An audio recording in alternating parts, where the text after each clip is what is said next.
Bismillahirrahmanirrahim. Assalamualaikum warahmatullahi wabarakatuh. Selamat berjumpa kembali dengan mata pelajaran Bahasa Indonesia kelas 10 SMK Negeri 1 Pagelaran. Baik sahabat-sahabat, kali ini kita akan belajar mengenai teks biografi. Dari mulai pengertian, struktur, ciri-cirinya, sampai kaidah bahasa. Silakan simak baik-baik ya. Jangan lupa tuh, dicatat baik-baik hal-hal yang penting di buku catatan masing-masing. Sahabat-sahabat semua, pernahkah menemukan suatu teks bacaan yang isinya menceritakan kisah hidup seorang tokoh ternama, seperti kisah hidup Raden Ajeng Kartini, Insinyur Soekarno, atau tokoh-tokoh terkenal lainnya? Nah, teks seperti itu biasa disebut sebagai teks biografi. Teks biografi adalah teks yang berisikan kisah suatu tokoh dalam mengarungi kehidupannya. Teks ini ditulis seseorang agar tokoh tersebut dapat diteladani banyak orang. Penulisan kisah hidup tokoh mencakup permasalahan yang pernah dihadapi maupun kelebihan-kelebihan tokoh yang dapat menginspirasi. Serupa dengan biografi, terdapat pula teks autobiografi. Autobiografi berisikan kisah hidup seorang tokoh, namun perbedaannya terletak pada penulisannya. Biografi ditulis oleh orang lain, sedangkan autobiografi ditulis sendiri oleh tokoh yang bersangkutan. Jadi, jangan sampai tertukar ya. Baik, selanjutnya akan dibahas mengenai struktur teks biografi. Struktur teks biografi terdiri atas 3 bagian, yaitu orientasi, peristiwa penting, dan reorientasi. Orientasi merupakan bagian awal dari teks biografi.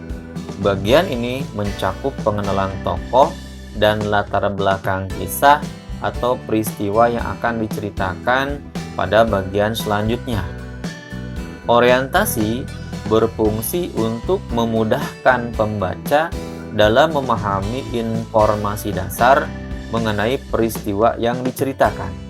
Bagian ini juga merupakan pengantar sebelum masuk ke pembahasan yang lebih rinci. Struktur yang kedua adalah peristiwa penting. Pada bagian ini diceritakan tentang rangkaian peristiwa, yaitu kejadian-kejadian utama yang dialami tokoh. Bagian ini disusun secara kronologis sesuai urutan waktu. Terkadang penulis juga menyertakan beberapa komentar pada bagian-bagian tertentu dalam kronologi peristiwa. Bagian ini juga merupakan inti dari teks biografi, karena pada bagian inilah pembaca dapat mengambil hikmah dan teladan dari kisah hidup sang tokoh. Struktur yang terakhir yaitu reorientasi. Bagian ini berisi komentar atau pernyataan simpulan mengenai rangkaian peristiwa yang telah diceritakan sebelumnya. Reorientasi berperan sebagai penutup pada teks biografi dan bersifat opsional. Bagian ini memudahkan pembaca dalam memahami peristiwa yang telah diceritakan dan memahami alasan tokoh tersebut patut dijadikan teladan bagi banyak orang. Selanjutnya adalah ciri-ciri teks biografi. Teks biografi memiliki ciri-ciri tertentu.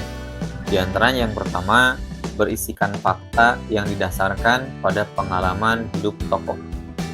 Ciri yang kedua, disajikan dalam bentuk narasi. Dan ciri yang terakhir adalah menceritakan peristiwa penting yang dialami sang tokoh sehingga dapat dijadikan teladan bagi pembaca. Berdasarkan ciri-ciri tersebut, sahabat jadi bisa mengidentifikasi nih, teks yang sedang sahabat baca apakah tergolong teks biografi atau bukan. Baik sahabat-sahabat, lanjut kita ke materi terakhir mengenai teks biografi, yaitu sekarang kita akan bahas tentang kaidah kebahasaan teks biografi. Teks biografi ditulis dengan tetap mempertahankan atau memperhatikan kaidah kebahasaan. Sahabat semua bisa lihat di gambar kaidah kebahasaan teks biografi. Itu yang pertama, yaitu menggunakan kata ganti orang ketiga tunggal seperti ia, dia, atau beliau. Yang kedua, banyak menggunakan kata kerja tindakan untuk menjelaskan peristiwa atau perbuatan fisik yang dilakukan oleh tokoh. Kaidah kebahasaan yang ketiga, banyak menggunakan kata kerja pasif untuk menjelaskan peristiwa yang dialami tokoh.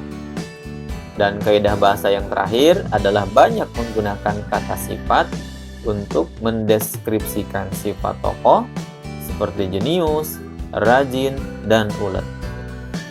Kalau dilihat dari kaidah kebahasaannya, sepertinya tidak jauh berbeda dari teks cerpen ya.